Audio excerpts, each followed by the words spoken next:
Gila sih, punya striker dengan finishing 420% tapi performanya malah makin ampas. Musim lalu gacor banget cetak 70 gol, tapi musim ini lawan tim kecil aja susahnya minta ampun.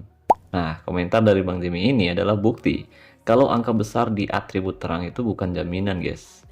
Dan pertanyaannya, kenapa striker kita tiba-tiba takut cetak gol dan malah hobi over bola? Nah, di video ini kita akan bongkar rahasia atribut kunci yang bikin striker andalan kalian jadi mandul. Dan jujur, apa yang dialami Bang Zemi ini juga saya rasakan sendiri, guys. Kebetulan saya punya striker andalan dengan statistik penyelesaian atau finishing yang hampir menyentuh angka 400%. Tepatnya di 395.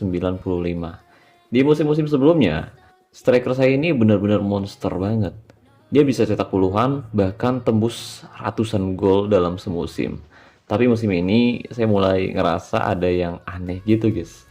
Performanya mulai naik turun, sering buang peluang dan entah kenapa jadi kurang klinis di depan gawang. Padahal kalau dilihat dari angka, harusnya dia makin ngeri, ya kan?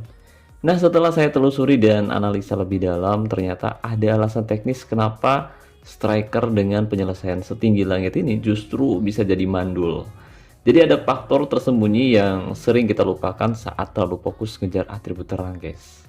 Tapi sebelum kita bedah tuntas rahasianya, buat teman-teman yang belum bergabung, jangan lupa klik dulu tombol like dan juga subscribe-nya, guys, sebagai bentuk dukungan buat channel NN Top 11 agar saya makin semangat berbagi tips seputar game Top 11 buat kalian semua. Dan saya juga pengen tahu nih, kalian pernah nggak sih ngalamin hal yang sama kayak gini? Punya striker dengan penyelesaian tinggi tapi malah performanya jong. Dan biasanya apa sih yang kalian lakukan supaya striker andalan kalian itu bisa gacor lagi? Coba tulis pengalaman dan pendapat kalian di kolom komentar video ini. Siapa tahu komentar dari teman-teman bisa bermanfaat dan bisa jadi referensi buat saya serta buat teman-teman yang kebetulan membacanya. Oke, mari kita lihat faktanya, guys. Ini adalah striker target man andalan saya. Bisa kalian lihat secara histori dia adalah legenda di tim saya dengan total 810 gol. Tapi sekarang di usianya yang ke-28 tahun, meskipun OVR-nya masih di angka 101%, ada sesuatu yang berubah. Musim ini di Liga, dia baru cetak 21 gol dari 18 pertandingan. Ya secara angka mungkin terlihat lumayan lah ya. Tapi kalau kita bandingkan dengan penyerang false nine yang saya taruh tepat di belakangnya, perbedaannya sangat mencolok gitu, guys. Penyerang false nine ini justru sudah mengemas 38 gol dari 20 pertandingan. Padahal dari sisi atribut penyelesaian atau finishing, si target man jauh lebih unggul loh, guys.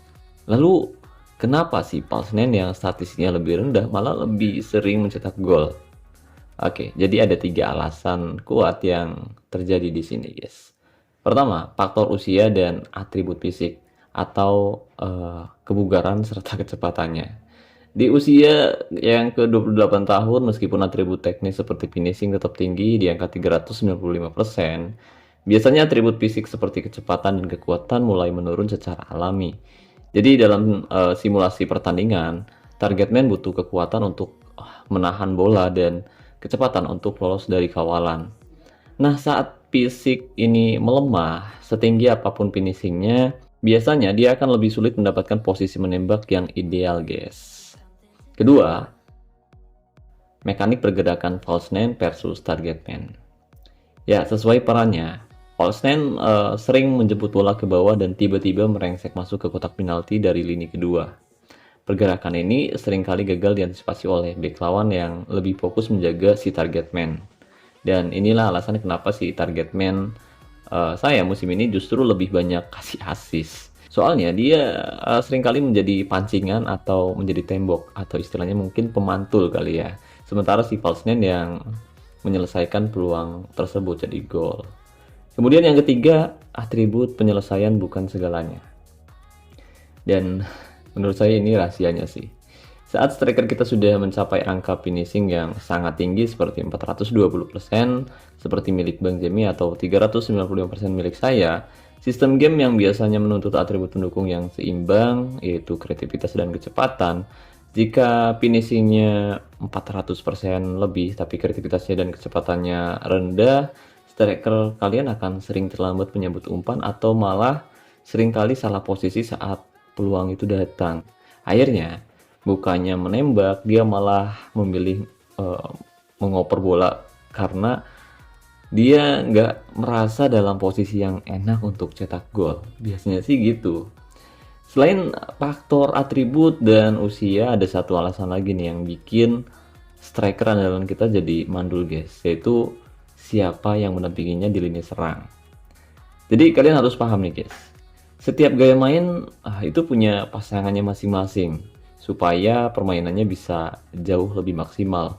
Contohnya striker target man saya ini. Secara teori, target man itu pelayannya harus lewat umpan-umpan crossing guys. Jadi menurut saya dia bakal sangat mematikan kalau kita pasang winger tradisional di sayap yang tugasnya menyisir garis lapangan dan kasih umpan tarik atau umpan lambung ke lini tengah.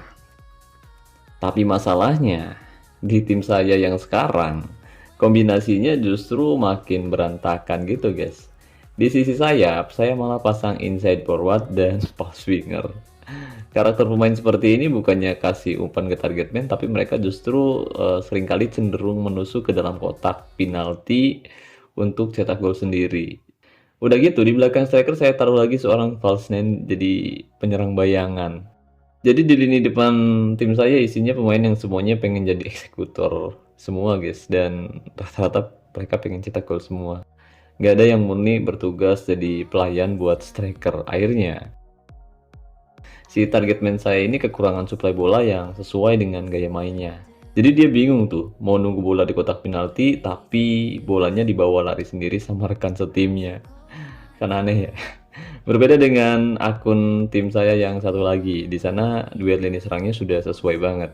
Ada kombinasi yang pas antar pemberi assist dan penyelesai peluang. Hasilnya ya striker target man saya di sana bisa jauh lebih produktif dan cetak lebih banyak gol musim ini karena supply-nya itu lancar banget. Jadi buat Bang Jamie dan teman-teman semua, coba cek lagi duet striker kalian. Jangan-jangan striker kalian mandul bukan karena dia nggak jago lagi, tapi karena dia nggak punya rekan yang cocok buat kasih dia umpan yang dia butuhkan. Dan terakhir, ada satu faktor penting lagi nih yang sering banget kita lupakan, yaitu faktor lawan. Ya kita harus sadar sih, bisa jadi lawan-lawan kita di musim sebelumnya memang nggak sekuat musim ini. Mungkin musim lalu kita ketemu tim yang pertahanannya bolong, jadi striker kita bisa cetak gol dengan mudah. Tapi musim ini lawan-lawan kita mungkin lebih pintar dalam mengatur taktik bertahan atau punya back dengan atribut penjagaan yang lebih ketat. Selain itu, faktor penurunan kualitas main di setiap pergantian musim juga tentu saja sangat-sangat berpengaruh guys. Seperti tim saya sekarang, kualitas main memang sengaja belum saya tingkatkan lagi secara maksimal guys. Kenapa?